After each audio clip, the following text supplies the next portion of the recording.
जी, IAS batch 2000 मंडलायुक्त लखनऊ से हम वार्तालाप करने जा रहे हैं और पता करने वाले हैं कि किस तरह से सिविल सर्विसेज की हम तैयारी करें। सर, आप अपने बारे में बताएं, अपने प्रोफेशनल बैकग्राउंड के बारे में बताएं और अपने एजुकेशनल बैकग्राउंड के बारे में हमें कुछ बताएं। मैं 1998 में आईआईटी कानपुर से पास आउट हुआ और वहाँ पे बीटेक मेरे इलेक्ट्रिकल इंजीनियरिंग में हुई। इसमें मैं रहा एक किराए के मकान पे रह के और वहाँ पे पूरा आइसोलेट होके बिल्कुल टारगेटेड हमने अध्ययन किया और बड़ी अच्छी प्रिपरेशन हुई। उसमें जो बैकग्राउंड है हमारा कि स्कूल पीरियड से ही हमारा गणित में और साइंस में काफ़ी इंटरेस्ट था, काफ़ी क्यूरियोसिटी थी और विभिन्न तरह के प्रॉब्लम्स को मैं बनाता था। अपने मोहल्ले में बच्चों का कंपटीशन भी कराता था। उससे काफ़ी एक बैकग्राउंड बहुत अच्छा बना हुआ था, इसलिए इलेक्ट्रिकल इंजीनियरिंग अच्छा होने के बावजूद भी हमने एज ए ऑप्शन फिजिक्स और मैथ्स लिया था। आपने जो सब्जेक्ट्स चूज किए थे, जो आपने विषय चूज किए थे, उसका आधार क्या था? और जैसा मैंने बताया कि आप देखें अगर साइंस को, तो जो आपके चारों तरफ जो घटनाएं हो रही है उसी का हम लोग एक्सप्लेन करने में कामयाब होते हैं थ्रू साइंटिफिक थ्योरीज।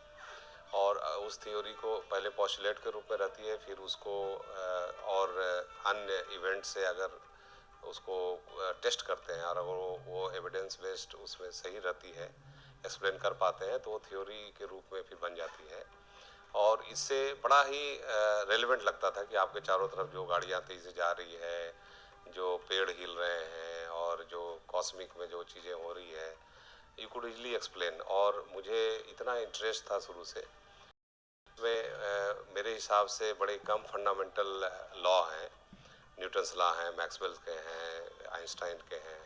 तो मुझे बड़ा उस हिसाब से थ्योरी को प्रैक्टिकल में इम्प्लीमेंट करने में बड़ी अच्छी लगती थी और विभिन्न परिस्थितियों में, विभिन्न प्रॉब्लमेटिक में मैं करता था। और साथ ही जैसा मैंने बताया कि मेरा बेसिक मैथ, एलिमेंट्री मैथ्स बहुत अच्छा था, जिसमें मेरा शुरू से कहना रहा है कि अगर आपका यूनिटरी मेथड और आपकी परसेंटेज और ये सब चीज़ें आपका बेसिक अच्छा है तो उस पर बिल्डअप करना बहुत आसान रहता है। क्योंकि बाकी थ्योरी जैसे मैंने पाया बाद में जब हायर लेवल की तैयारी शुरू की थी, तो उसमें ये समझ में आया कि वेक्टर एनालिसिस हो, चाहे रियल एनालिसिस हो, चाहे आपका मशीन लर्निंग हो, चाहे गेम थ्योरी हो, वो सभी में वो काम आई।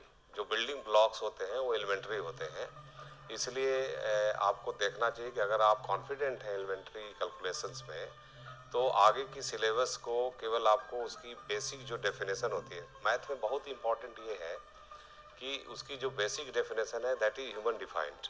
जैसे वेक्टर की डेफिनेशन है कि it will be represented by a line with arrow, और there is a fixed rule about how to add two vectors, you cannot go outside that. So you need to understand exact definition of different terms. Once you are okay with that, तो उसके बाद क्या होता है कि उसको फिर आपको बड़े प्रॉब्लम्स में जो 10-12 थ्योरीज लग रही हैं उन सबको आपको समझना है कि बेसिक्स कैसे लगा रहे हैं और उसकी समस्या को उस प्रॉब्लम को बनाना होता है। तो उसमें मुझे काफ़ी अच्छी लगती थी। डिफरेंट लेवल पे 4-5 लेयर पे काम करने में मुझे अच्छा लगता है। जैसे कॉम्प्लेक्स एनालिसिस है, उसकी जो डायमेंशन है वो 2-3 लेवल की डायमेंशन होती है, कॉम्प्लेक्स की अलग और सभी के कार्टेशियन कोऑर्डिनेट्स का अलग। वो सबको एक साथ देखने की जो विधा आती है धीरे धीरे आपकी मेहनत से, उससे फिर एक बार आप सब सारी चीज़ को इंटीग्रेट करना आ जाता है आपको, तो फिर एक बार आप उस हिसाब से सारी सिलेबस को ख़त्म करते हैं तो दोबारा रिवीजन करने की जरूरत नहीं पड़ती। और मुझे याद है कि जब बड़ी अच्छी से तैयारी हुई तो हमने एक तरीका और निकाला कि जो मैथ्स का जो 60-70% पोर्शन है उसको इस तरह से तैयारी किया, इस तरह से प्रैक्टिस किया कि उसको दोबारा हमें रिवीजन करने की ज़रूरत ना पड़े। क्योंकि सबसे बड़ा जो चैलेंज हमें यूपीएससी के मेंस में जो लगा, वो चैलेंज ये है कि आप रिवीजन कैसे करते हैं, आप रिवीजन के लिए प्लानिंग कैसे करते हैं। क्योंकि आपको 10 दिन बचता है और सारे सब्जेक्ट, और जैसा कि आप जानते हो कि जीएस पेपर है चाहे ऑप्शनल पेपर है, तो उसमें सूचनाएं इतनी ज़्यादा हैं, इतनी ज़्यादा रेफरेंस बुक्स हैं कि सबको 10 दिन में आप नहीं पढ़ सकते। तो आपको कहीं न कहीं आपको कॉन्फिडेंट होना पड़ेगा और अपने तैयारी को इस तरह से बनाना पड़ेगा कि कुछ ही चीज़ें बच जाए रिवीजन करने के लिए। उस तरह से प्लानिंग बड़ी सफल रही और कुछ ही चीज़ें हमें रिवीजन करना पड़ा।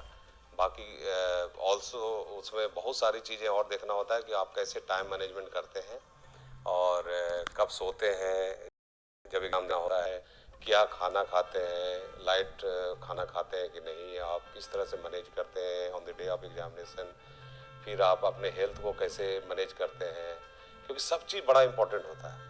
और जो चीज़ें हम लोग करते हैं कि जैसे आप लगातार पढ़ रहे हैं तो अपना डाइट का भी ध्यान रखना पड़ेगा।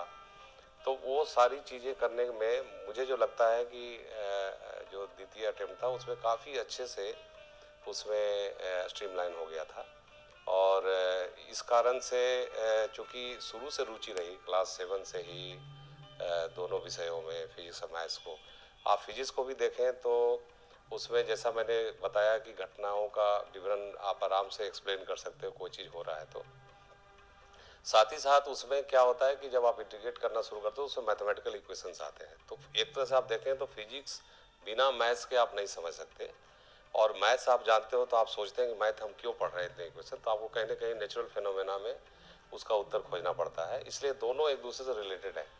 तो दोनों विषय बड़ा ही नेचुरल थे। अब तो केवल एक ही ऑप्शन लेना पड़ता है, उस समय 2 ऑप्शन लेने पड़ते थे, तो अब काफ़ी आसान है। आप कोई ऑप्शन चूज कर सकते हैं। अगर मैथ चूज करेंगे तो जैसा मैंने कहा है कि उसके फंडामेंटल आपको अगर समझ में आएगा तो ये भी बड़ा आसान विषय है। अगर फिजिक्स लेना चाहें तो फिजिक्स में भी जैसा मैंने कहा बड़ा रुचि लग सकती है अगर आपको उसमें रुचि है तो। सर, मैं आपसे जानना चाहूँगी कि जनरल स्टडी किस तरह से आपको मदद कर सकता है यूपीएससी में। अब जनरल स्टडीज का अब तो जो नई पैटर्न में 4 पेपर हो गए हैं, और जनरल स्टडीज का अगर आप सिलेबस देखेंगे तो निश्चित रूप से उसमें आप पाएंगे कि बड़ा ही संगठित सुव्यवस्थित रूप से उसको ऑर्गेनाइज किया गया है।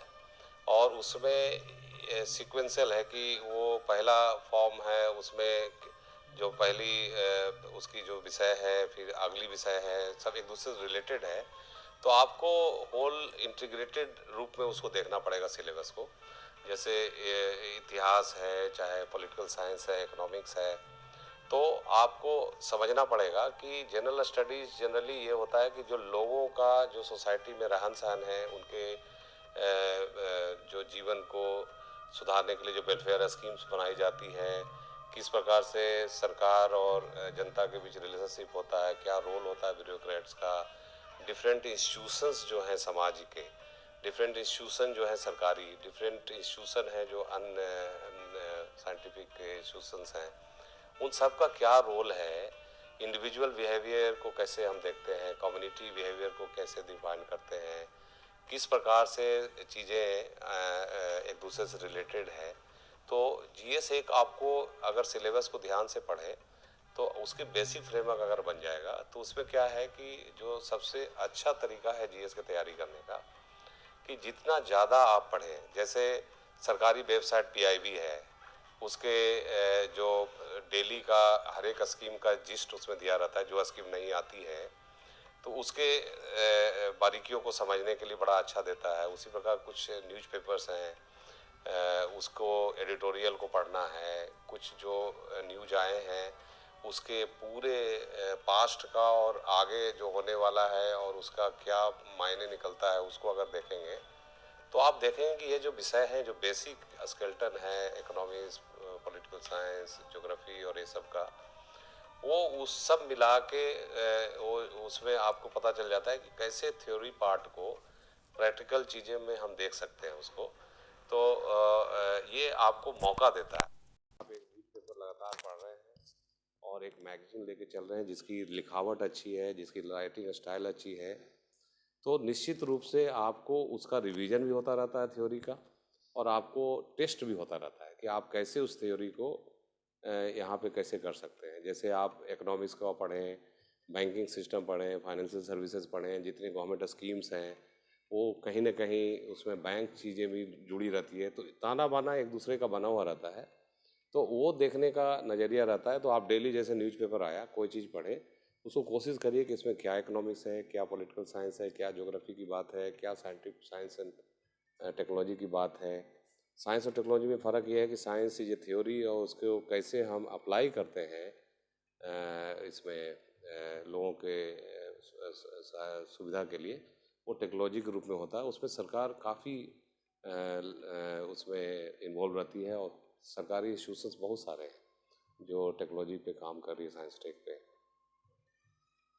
सर मैं आपसे जानना चाहूँगी कि जनरल स्टडीज़ के जो आंसर्स हैं उन्हें किस तरह से लिखा जाए? जैसा मैंने कहा कि सबसे पहले आपको अगर आंसर लिखना है तो सबसे पहले आप अपने एक फ्रेमवर्क तैयार करें, जिसमें कि फ़ायदा ये होता है कि आप जब रीडिंग करते हो मटेरियल्स का, जैसे कुरुक्षेत्र योजना मैगजीन पढ़ रहे हैं, अब जैसे मैंने कहा पीआईबी वेबसाइट आप देख रहे हो, एक अखबार रोज़ पढ़ रहे हो, बाकी बहुत सारे मैगजीन जो निकलते हैं उसको पढ़ रहे हो, तो आप जब पढ़ते हो अगर आपका फ्रेमवर्क तैयार है तो अपने आप संबंधित जो आपकी ब्रांचेज है वहाँ पे वो फीड होती रहती है और उसको बेहतर इन्हांस आपकी नॉलेज को करते जाता है।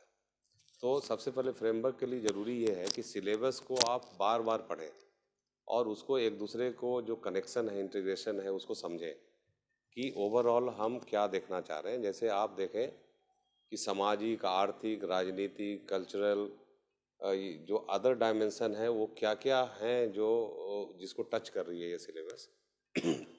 तो उसको एक बार आप समझ लेंगे तो आपको अपने आप एक फ्रेमवर्क, एक ड्राफ्ट तैयार हो जाएगा। फिर आप लास्ट ईयर के क्वेश्चंस पेपर देखें, तो केवल क्वेश्चंस देखेंगे तो उससे आपको आइडिया लग जाएगा कि वो किस तरह से इस सिलेबस से ये पूछना चाह रहे हैं और किस डायमेंशन को टच करना चाह रहे हैं। उसके बाद जब आपकी एक बार फ्रेमवर्क तैयार हो जाए तो उसके बाद जब आप मटेरियल पढ़ते रहेंगे तो आपको वो नॉलेज बेस्ड वो फ्रेमवर्क तैयार हो जाएगा। उसके बाद जैसे क्वेश्चंस कोई चीज़ आती है तो मेरा अप्रोच ये था कि सबसे पहले आप खुद सोचें कि पहली पैराग्राफ क्या रहेगी, दूसरी पैराग्राफ क्या रहेगी, तीसरी क्या रहेगी, चौथी क्या रहेगी, तब आप लिखना शुरू करें। ये गलती ना करें कि आप तुरंत लिखना शुरू करें, उसके बाद आपको ऑर्गेनाइज वे में नहीं हो पाता है। दूसरी जो आपको ध्यान रखना है कि it should be structured. Introduction में कोशिश करें कि उसका जो मेन भाव है वो आ जाए, उसके बाद जो मेन बॉडी है उसको आप एक्सप्लेन करेंगे डिटेल में, जो सारे उसके डायमेंशंस आ जाएं और उसके बाद कंक्लूजन हो इस तरह से कि इंट्रोडक्शन और मेंस को लेते हुए कंक्लूड करें और it should be very natural flow, जो पढ़ने के समय पता ही नहीं लगे कि कब आप आंसर पढ़ रहे हैं। तो उसके लिए काफ़ी आपको स्ट्रक्चर वे में समझना पड़ेगा। जैसे एक प्रश्न अगर पूछा गया कि आज के वर्तमान कॉन्टेक्स्ट में राज्यसभा जो इंस्टीट्यूशन है उसका क्या महत्व है, उसका रोल क्या है, तो उसके बारे में आपको सीधा ध्यान आता है कि कॉन्स्टिट्यूशन में क्या प्रावधान है राज्यसभा के संबंध में। लेकिन उसकी जो समझना है आपको कि आज की डेमोक्रेटिक सेटअप में चेक्स एंड बैलेंसेस के रूप में क्या काम कर रहा है, क्या हम रिप्रेजेंटेटिव ऑफ इंटेलेक्चुअल्स और जो किसी फील्ड में आगे बढ़े हैं, देश के लिए काम किया है, क्या उनके रिप्रेजेंटेशन की ज़रूरत पड़ती है, क्या लोगों के समस्याओं को हल करने के लिए जो डेमोक्रेटिक इंस्टीट्यूशंस हैं और जो रिप्रेजेंटेटिव ऑफ इंटेलेक्चुअल्स हैं, क्या दोनों का गठजोड़ की ज़रूरत है, दोनों का एक साथ इंटीग्रेशन की ज़रूरत है, दोनों का ओपिनियन की ज़रूरत है। तो आपको समझना पड़ेगा कि क्या सामाजिक पहलू में ज़्यादा ज़रूरत है कि आर्थिक में, कल्चरल में, राजनीतिक रूप से ज़रूरत है। तो आपको बहुत सारे डायमेंशन में समझना पड़ेगा जो कि आपको किसी टेक्स्ट बुक में नहीं मिलेगा। तो ये होता है कि अगर आपका हमेशा फोकस ह्यूमन फेस और समाज में हो रही समस्याओं को हल करने पे है, जिसका पॉलिसी का मुख्य काम वही रहता है, तो निश्चित रूप से आप इसको बेहतर एक्सप्लेन कर पाएंगे। और आपको हमेशा ध्यान रखना चाहिए कि जो क्वेश्चन के जो टैग हैं, टैग लाइन है, जो मेन लाइन है, वो समझना जरूरी है। अगर डिस्कस करते हैं तो आपको अप्रोच अलग करना पड़ेगा, एक्सप्लेन में अलग करना पड़ेगा। तो वो चीज़ें बड़े आसानी से हो जाती है, उसके बहुत बड़ी इशू नहीं है। बेसिक है कि आपको हर एक जो इशू है उसको पूरा गहराई से समझना, विभिन्न पहलुओं को समझते हुए, उसके बाद आप सभी को फ्रेमवर्क आसानी से कर लेते हैं। सर लास्ट क्वेश्चन कि जो स्टूडेंट्स हैं आप उन्हें क्या एडवाइस देना चाहेंगे, क्या टिप देना चाहेंगे? मैं ये टिप्स देना चाहूँगा जो परीक्षार्थी हैं कि आप अपने को इतना सक्षम कर लो कि आपको कहीं दिक्कत महसूस ना हो। उसके लिए करना ये पड़ेगा कि आपको पूरी की पूरी आपकी अपना पर्सनल डिसिप्लिन, टाइम मैनेजमेंट और पूरी डिवोशन, इसमें एक सस्टेनेंस जो होती है आपका, जो लगातार लगे रहना, वो बहुत ज़रूरी है। सपोज आपने 1-2 महीने खूब पढ़ाई की और 2 महीने का गैप कर दिया तो सब पुरानी चीज़ें खराब हो जाती है।